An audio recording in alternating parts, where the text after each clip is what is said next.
الله وبركاته نحمده ونصلي على رسوله الكريم أما بعد معزز محترم সভাপতি উপস্থিত বাংলাদেশ জমিয়তে হিজবুল্লাহ ছাত্র হিজবুল্লাহ যুব হিজবুল্লাহ সকল পর্যায়ের সাংগঠনিক নেতৃবৃন্দ এবং আমার প্রাণপ্রিয় ছাত্র ভাইয়েরা, আজকে আমরা দুঃখ ভারাক্রান্ত হৃদয় নিয়ে একটি বিষয়ের সামনে রেখে এখানে সমবেত হয়েছি।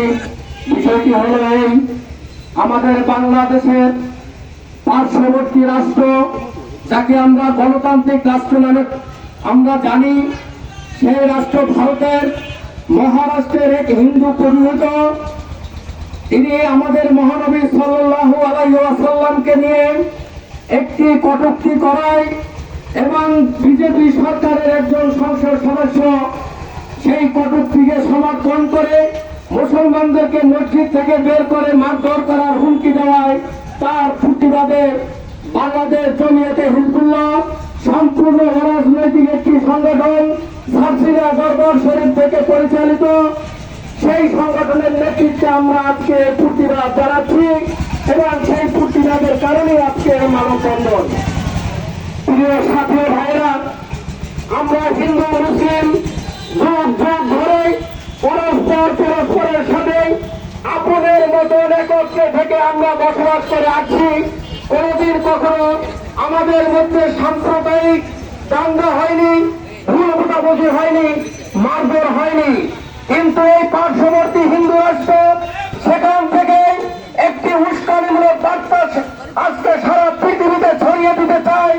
আমরা যারা হিন্দু মুসলিম ভাইরা পরস্পরের শত্রু হয়ে যাই, আমরা একে অপরের সাথে যারা মারধর করি, সেই জন্যই আমাদের মহানবী সাল্লাল্লাহু আলাইহি সাল্লামকে উদ্দেশ্য করে তারা এই কটূক্তি দিয়েছে।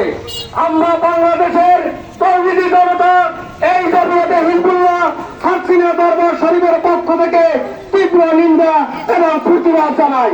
একই সাথে এই হিন্দু রাষ্ট্র ভারতকে হুঁশিয়ার করে দিতে চাই, আমরা কোন সাম্প্রদায়িক দাঙ্গার মধ্যে জড়াবো না।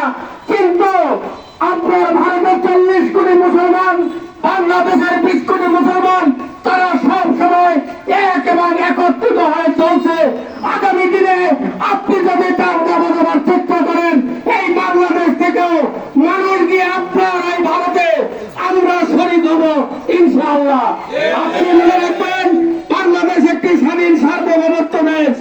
এই দেশে কোন দাঙ্গা চলবে না, কোন হিন্দু ভাইদের বাড়ি করে হামলা চলবে না। তেমনি আমাদের ভারতের মুসলমানদের ভাইদের বিরুদ্ধে যত রকম অন্যায় অত্যাচার আপনারা করবেন, তার বিরুদ্ধে দাঁত ভাঙা জবাব আমরা দেব। এই আশাবাদ ব্যক্ত করে আমি আমার সংক্ষিপ্ত বক্তব্য শেষ করছি। আল্লাহ হাফেজ। আসসালামু আলাইকুম।